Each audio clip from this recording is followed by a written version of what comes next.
Hello lovely beaders. Welcome back to my channel. Today's project is this beautiful passionflower earring made with peyote stitch.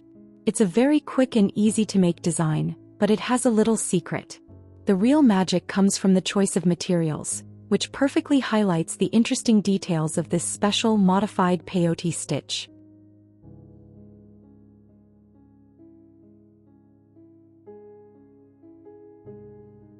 To start, string 27 size 15 seed beads. Always double count your beads.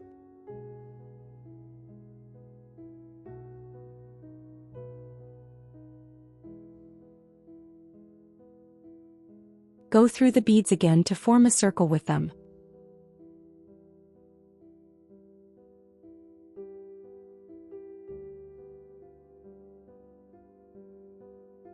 To complete the circle, go through the first bead again. This makes the starting circle perfectly round.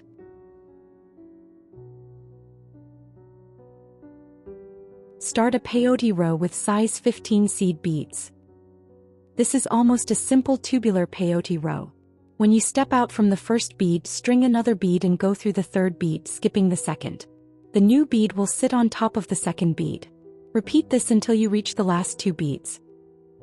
Because we started with 27 seed beads, you will notice one bead is left over at the end of this row. Don't worry, this was the plan. These last two beads will form a small bridge for your jump ring. Think of it as a little beaded bridge between the two ends of the earring. When you add your last bead, go through two beads. Go through the final bead of the starting circle and the first bead of the starting circle. To make the step up, go through the first bead added in this new row. I will call this part of the beading the gap, because this will get bigger and bigger till we reach the end of this pattern. In the new row, string size 11 seed beads until you reach the gap in the circle. As I said before, the beads are the most important part of this design. There is a very simple reason why the shape looks so good. We use the beads in the right order from smallest to biggest. When you add your last size 11 seed bead and reach the gap, stop. Do not continue in a circle. Turn the beadwork over to the other side. Your thread is exiting the last size 15 seed bead before the gap. Go through the size 15 seed bead below it. Make a peyote row with size 11 seed beads on this side too.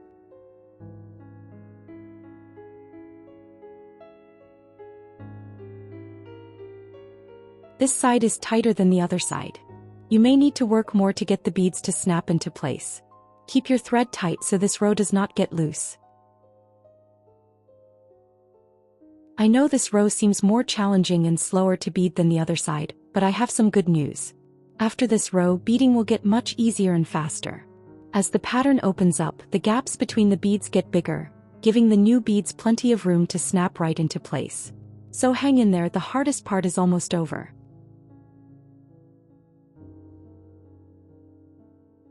When you add the last bead and reach the gap, turn your work over again. Your thread is exiting the last size 15 seed bead. Go through the size 15 seed bead on the other side. Also go through the size 11 seed bead to start the new row. And make another row with size 11 seed beads.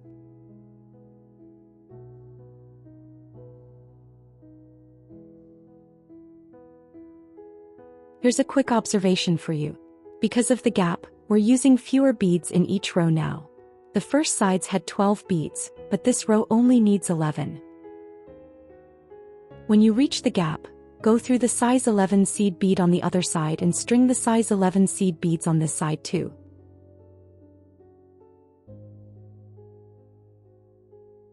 While this part speeds up, I'd love to share a quick thought. I'm slowly but surely making my way towards my goal of 5,000 subscribers this year. If you find these tutorials helpful, a single click on the subscribe button makes a huge difference and helps other beaders find this channel. Thank you for considering it.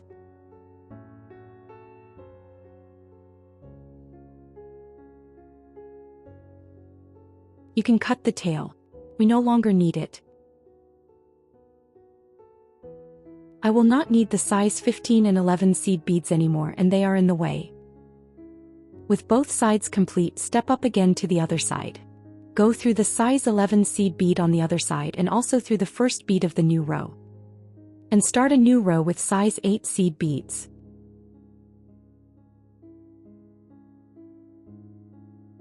You'll see that for this row we only need 10 beads to reach the turn.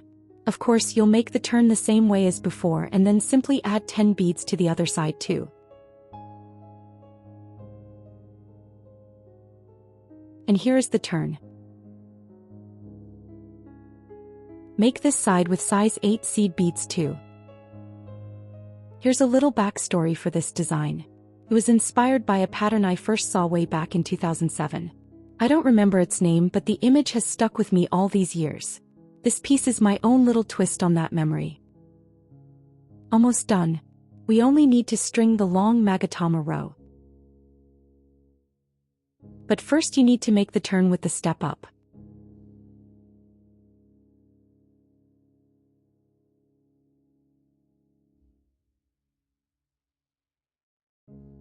And let me show you the long Magatamas. They have a really specific geometric shape. Imagine a small flat bar that has been cut at an angle. This diagonal cut creates 2 sharp corners and 2 flatter corners. This means each bead has a specific direction or orientation. To get a uniform edge, we have to pick up every single bead the exact same way. So I turn every Magatama to face the same direction. This is my trick. This way I don't make a mistake when I string them. String the long Magatamas between the size 8 seed beads on one side.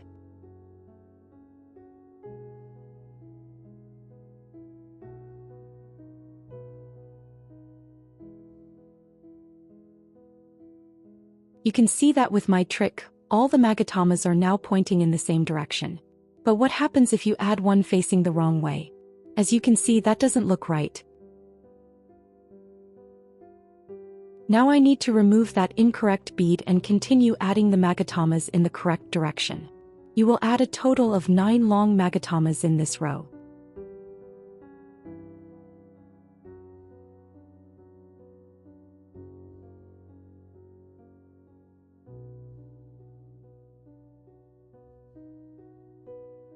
At the end of this row you will need to turn to the other side of the earring. But this will be the last row and you don't need to string any more beads. Just zip the 2 sides together. So you are exiting from a size 8 seed bead. Go through the last added long Magatama and into the second size 8 seed bead from this side. And repeat till you reach the gap.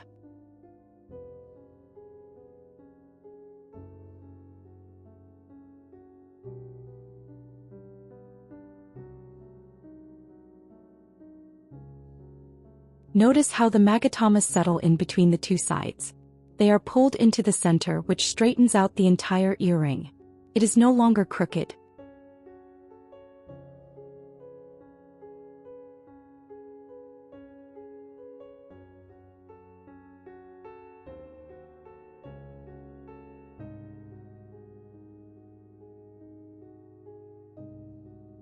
And that's it. What do you think of the final result? I hope you found this to be a quick and easy project. All we need to do is finish off the thread. I will make a few double knots on mine. After going through a few more beads, I will cut it off. Here is how I make my double knot. I pass my needle under the thread that is between 2 beads to create a loop. I go through that loop with my needle 2 times. Then I go through the next bead and pull my thread to pop the knot inside that bead. I go through some beads to find another good spot to make a second knot.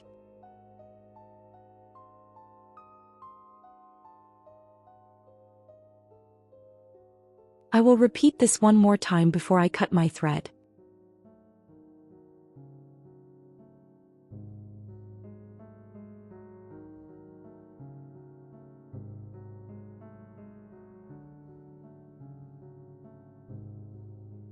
Time for the final touches. Open the jump ring. Pay attention to the orientation of the first earring. We need to create a matching pair, so the long Magatamas must point in the same direction.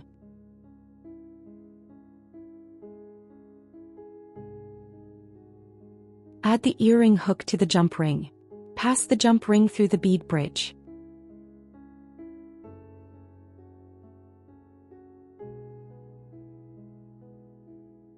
Close the jump ring, and your earring is finished. I really hope you enjoyed today's project. If you make your own pair, please share a picture with me online. I would absolutely love to see it. You can find all my social media links in the description below. That's it for today's video. If you enjoyed it, don't forget to subscribe if you haven't already. Thanks for hanging out with me. See you next week.